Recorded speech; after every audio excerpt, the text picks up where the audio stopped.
कोई ऐसा महापुरुष, ऐसा कोई सदगुरु आपको और हमको मिल जावे जो हमारे मन के तारों को भगवान के साथ जोड़ दे।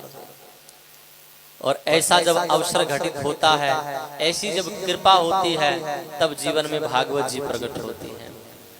और इस भागवत जी की ऐसी महिमा है, भागवत जी में कथा है कि राजा परीक्षित को जब 7 दिन में मरने का श्राप लगा, श्री सुखदेव जी महाराज उनको कथा सुनाने के लिए पधारे, तो स्वर्ग लोक से देवता अमृत का कलश लेकर के आए और कहा कि आप राजा परीक्षित को ये स्वर्ग का अमृत पिला दीजिए, ये अमर हो जाएगा। तो सुखदेव जी ने कहा कि इसके बदले में, बोले बदले में ये भागवत कथा रूपी जो अमृत है वो हमको पिला दीजिए। अब आप इसी से अनुमान करिए कि इस कथा को सुनने के लिए देवता भी तरसते हैं।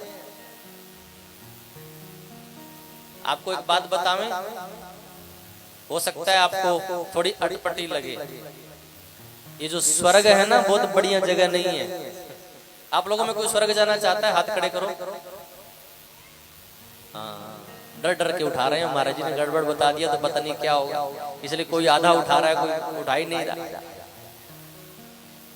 स्वर्ग जाना चाहते हो? देखो, जाना चाहते हो? स्वर्ग का पता है कैसी व्यवस्था है वहां? महाराज बड़ी सुंदर व्यवस्था है, ना भूख लगे ना प्यास लगे, ना सर्दी लगे ना गर्मी लगे, हैं? अप्सराएं नाचती रहती हैं, बढ़िया संगीत कार्यक्रम होता रहता है। ऐसे ही सोचते हैं ना। आपको एक बात बतावें अंदर की, वो बात ये है कि स्वर्ग जो है ना, बस ऐसा समझ लीजिए जैसे आजकल होटल नहीं बनते, होटल है ना, तो वो होटल जो है ना वो कई स्टार के बनते हैं ना, 3 स्टार 5 स्टार 7 स्टार, है ना।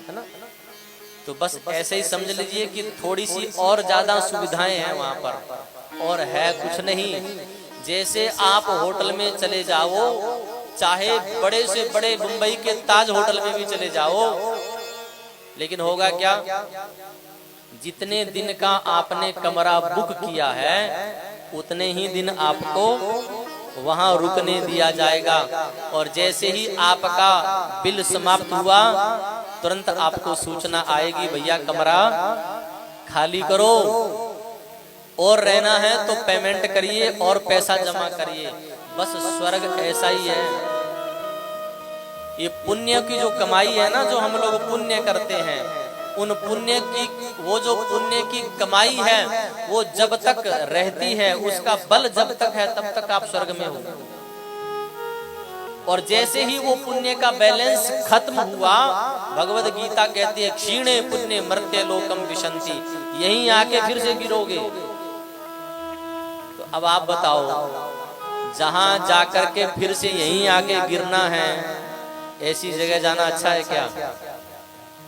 भाई जब यहीं बमोरोली में आकर के गिरना है, यहीं जन्म लेना है, भारत में जन्म लेना है, तो बताइए ऐसी जगह जाकर के क्या करना। इसलिए आपने ध्यान दिया, हमारे पूज्य महाराज श्री जिनकी स्मृति में कथा हो रही है, आपने ध्यान नहीं दिया होगा, उनके नाम के आगे एक शब्द लिखा रहता है, ब्रह्मलीन। देखा है? हाँ, हमने पोस्टर में भी लिखवाया था, परम पूज्य ब्रह्मलीन शब्द लिखा जाता है। शरीर छोड़ने के बाद में ब्रह्मलीन शब्द, उस शब्द का अर्थ क्या है? आप कभी भी विचार कीजिएगा, आप लोगों के घरों में जैसे कोई व्यक्ति चला जाता है, आपके माता पिता जो भी, तो आप लोग क्या लिखते हो? स्वर्गीय, है ना। आपकी कल्पना होती है कि ये स्वर्ग में गए हैं, लेकिन महात्मा के नाम के आगे स्वर्गीय कभी नहीं लिखा मिलेगा, ब्रह्मलीन शब्द लिखा होगा। ब्रह्म शब्द का अर्थ होता है परमात्मा, जो व्यापक चेतन सत्ता है, उसी का नाम वेदांत में ब्रह्म है। भागवत जी में भी आया, परमात्मेति ब्रह्मेति भगवानिति शब्दते। तो वो जो परमात्मा है उसका नाम ही ब्रह्म है। और संत कहाँ जाते हैं, किसमें लीन हुए? 2 शब्द है ना, ब्रह्म और लीन। माने अब वो महात्मा, अब वो जो संत हैं, सदगुरु हैं हमारे, उस अनंत अनंत ब्रह्म में विलीन हो गए हैं, जहां से कभी संसार में लौटना नहीं पड़ता।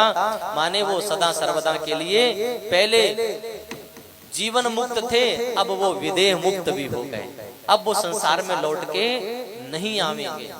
इसलिए ब्रह्मलीन शब्द का प्रयोग होता है। इसलिए स्वर्ग में कोई महात्मा जाने की इच्छा नहीं करता। इन महात्माओं से पूछ लेना कोई स्वर्ग जाना चाहता हो तो वो सब कहेंगे अरे वहां कौन जाएगा। आप लोग भी जाओगे? अब जाओगे?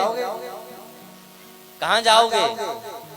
बोले हमको वहां जाना है जहां से लौटना ना पड़े। यद गत्वा न निवर्तन्ते तद धाम परमम मम।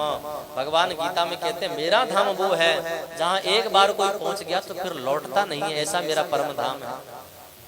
अब आप देखिए इस भागवत जी की महिमा ये है कि देवता लोग भी तरस रहे हैं कि हमसे अमृत ले लो लेकिन हमको भागवत श्रवण करवा दो। प्रेम से बोलिए श्री राधे, जोर से बोलो। तो अब आप विचार कीजिए कि देवता लोग अपना अमृत देकर के इस कथा को सुनना चाह रहे हैं। इसी से पता चलता है कि कथा की क्या महिमा है।